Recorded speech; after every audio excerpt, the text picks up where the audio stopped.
Hey guys, AuspiciousAussie here, and welcome to episode 27 of the Southampton series. Of course, last episode was pre-season, so that means that this will pretty much just be a fixture review plus a live comm against Hull City, as you can see by our opponents here today. So yeah, looking at the league table here, we're doing pretty well at the moment. We're sitting in fifth, 2 points off third, who are Newcastle, but we do have a game in hand, which is the game we played today. And potentially, if we actually win this game, we could actually go into third. So we're doing very well so far. Before we get into the fixtures, we did make a couple of transfers. Of course, I mentioned Pione Sisto, as this is taking a long time to load. We were in the market for a right wing, a right winger of substantial quality, enough to replace Redmond. And I feel like we found that. We actually bought two right wingers. The first being... Where are we? Sorry, I'm losing my mind a little bit here. I'm not sure if you guys saw Aguero. You probably did, but we signed Aguero, won a free transfer if not. And then we signed Mohamed Bakir, who is a Algerian slash French regen. He's playing for the under-21 French national team at the moment, but he is originally from Algeria.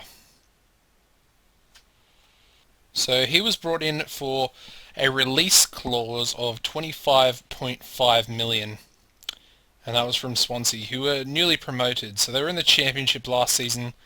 Back here, played extremely well for them, as you can see here. 40 games played, 5 goals, 14 assists, and it's 7.16. So far this season, he's played 10 games for me, 1 goal, 3 assists, 4 Man of the Match awards, and a 7.84, which I believe is very, very good for a player in his first season. We then signed Per Egil Kiergaard, I suppose would be his name. This is a 17-year-old Norwegian regen. And he was brought in from Celtic for 1.2 mil. And he's just gone down into the under-18s for us. The next guy was another right winger, Paul Atangana. He's an 18-year-old Belgian regen, born in from Club Bruges for 13 mil. And as you can see, he also is very, very good. He's now 19, so yeah, he's gotten a year older, but he's very good.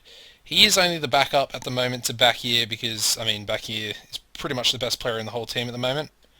And the final player we brought in was another right back, Nicolau Almeida from Vitoria de Guimarães. And yeah, he was brought in for, I think, a release clause of 22 million as well. So pretty interesting. He was basically just brought in to replace Sakai, as Sakai is getting on quite a bit. I think he's 32 at the moment. Might even be 33. I'm not too sure.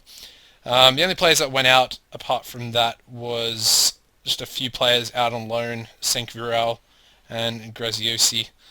So yeah, we'll get into the fixtures now.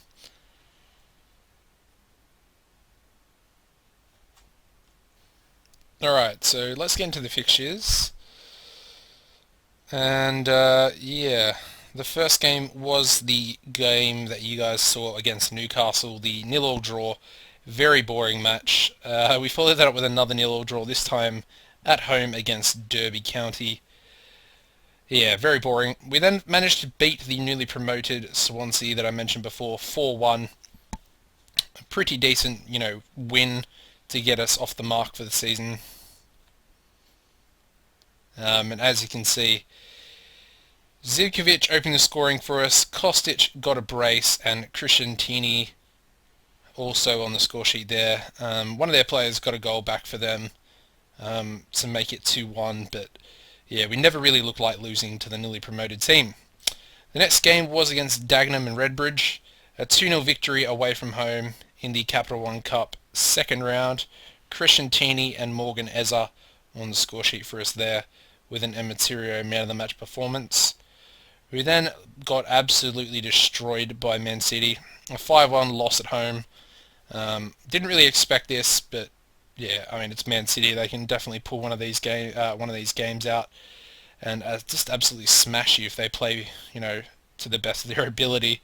They only bought Pogba in the preseason, so he's definitely strengthened their team quite a bit. Sterling, Kane, and Bolo, Scarel's own goal, and Bora on the score sheet for Man City there, and own goal from Jimenez. I think his name's Jimenez, giving us a goal there in a 5-1 loss. We managed to bounce back, however, against Everton, a 2-1 victory away from home. Pretty decent result. Zivkovic opened the scoring, and then he got back here 5 minutes later. They did get a goal back, but it was in the 93rd minute. We then managed to beat West Brom 2-0. Both goals, when it loads, coming from Christian Tini. Turned out to be a very good player, the San Marinese player. And he's performing quite well, and his stats are increasing pretty well, also. So yeah, can't complain about that at all. We then managed to beat Blackburn Rovers 3-1 in the Capital One Cup third round. And very, very happy. A Julian Grutert own goal opened the scoring for the game. Kostic got one 2 minutes later, and Christian Tini again finding the back of the net. And they got a goal back very late on, which seems to be a bit of a trend with us at the moment. The next game was a 3-0 loss to Tottenham, who are absolutely smashing it so far this season. They've only lost one game, and I think they're ahead of us by about 17 points, I think, at the moment. So, yeah.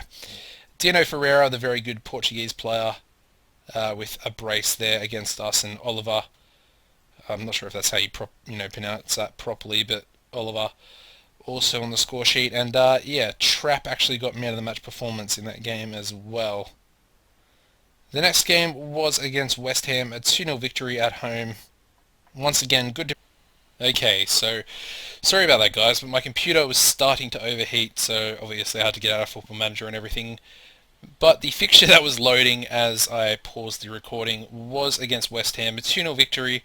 Zivkovic with a penalty and Morgan Eza in the 92nd minute. The next game was a 1-1 draw with Reading. Pretty disappointing result, as it is Reading after all. They opened the scoring through Benteke, and we got the equaliser through Christian Tini with one shot on target, so I guess we were kind of the jammy team in that game. We then beat Chelsea at Stamford Bridge 1-0. As you can see, I was fairly even, to be honest. But Zivkovic got the breakthrough there, and he got back here with an assist there and man of the match performance as well. The game after that was a Capital One Cup fourth round game against Bournemouth, which went to penalties, and as you can see, 5 of their players missed penalties, and of course 3 of our players missed penalties, and that's only 4. I cannot count. And Almeida picking up the man of the match award there. And the final game I just played was against Leicester City. They beat us 1-0 through a Bercia goal in a game we probably didn't deserve to lose by any means. So pretty disappointing to lose that one.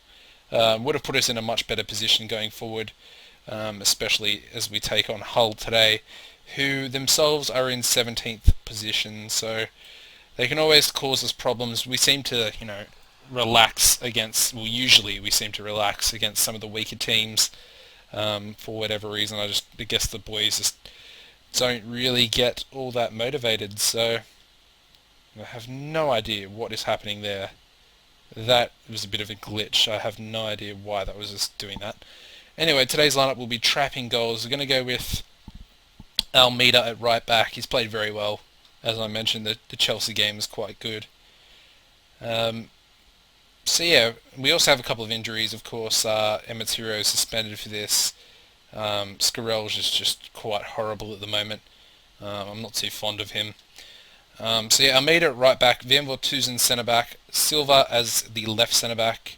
Sakai will be left back today. He's kind of been playing that position, playing quite well there also. So Very happy with that. We're going with Eza and Hurst as our two central midfielders, both our English boys there, with Lopez just in front of them as the shadow striker. Right wing will be back here, Kostic will be left wing, and Zivkovic up front. Bench will be Dimitrovic, Bomsyuk, Skrelj, Matveev, who hasn't played too well. First season though, so we've got to give him a chance. Aguero, Atangana, and Crescentini.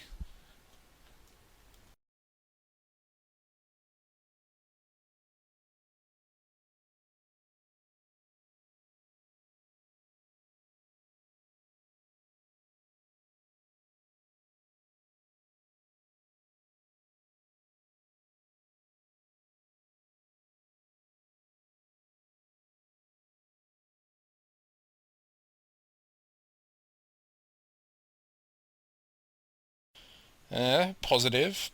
They're playing the same type of formation as us, 4-5-1 or the 4-3-3, depending on how you look at it. I tell the boys if we play our game, we'll win. It's usually what I do. Tends to get a decent result out of the boys. And here we go. A little bit of frame rate droppage there, but it looks like it's alright. Hopefully it is in the recording for you guys. Of course, my computer's been overheating recently, so yeah, we've got that issue to deal with at the moment. But we are taking the game to Hull so far, dominating possession, but they do have the first highlight here, apart from the fact that we win the ball straight away and pump it up to Zivkovic, to Lopez, who's still got the ball, and then eventually gets tackled. Mpuku. And there we go, we win the ball back nicely. Zivkovic now bringing the ball forward. Back here. Oh, almost had his goal. Another cross in. Kostic. Oh, how have we not scored yet? That is ridiculous that we have not scored a goal there. Damn it. Okay, we are absolutely dominating this game, but we obviously need to find the breakthrough goal, because we're always susceptible to these types of teams, the 17 and under club, we'll call them. And we almost get the goal there, but that's a good save by Ahamada. Yeah, I really had to try and pronunciate that one quite loudly to get it out. But we're defending quite well, winning the ball back in midfield, and it's probably because I'm playing the two more defensive midfielders that I have in Hurst and Eza. And I like that pairing, I really do. I bought them pretty much in the first season, really. Or Eza with a long-range effort. What a goal. What a goal, mate. Take a bow. It's his third goal of the season as well. So he's doing quite well. That's why he's in the starting lineup now. Both the young English boys have proven their worth to me at the moment. And yeah, they're reaping the rewards by pretty much starting every game. And yeah, Eza getting the long-range effort from just outside the box there. We're approaching half-time, and we are doing well. Obviously, I'd love to get a second goal before half-time. Back here, paid $25.5 million for him. He's been the team's best performer, as I've mentioned so far in this episode. Let's see if he can do anything this game, eh? He should be tearing a team like Hull to shreds, but not doing too much so far. Kostic, been in the team a long time now, played multiple different positions and different roles as well as wingers. He was on the right wing for a long time as the inside forward with my own tactic. Hasn't really thrived in this tactic. That should be mentioned, but he's fairly, he's probably just above average as far as consistency goes, so yeah, he's kept his spot. Interestingly enough, Vortuzen's only on a 6.6 right now. Not too sure why that is. Maybe he hasn't really been involved, or been, he might have been misplacing his passes as well. But yeah, Hull haven't had a shot on target that first half, in the first half I should say, and we have dominated them, but we're only 1-0 up, so yeah, not panic signs, but worried. I am slightly worried. with the performance so far. And back here now. Gets tackled by Dykes.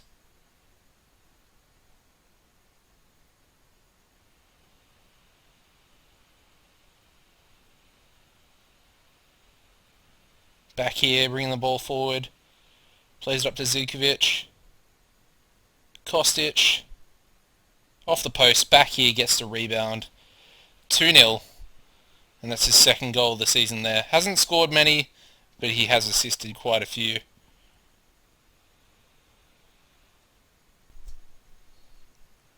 Alright.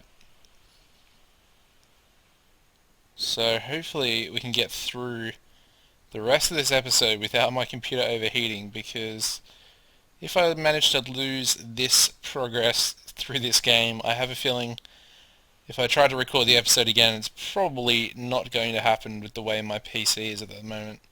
Well, it's actually a laptop, which is probably the reason why it's overheating. It's also quite old.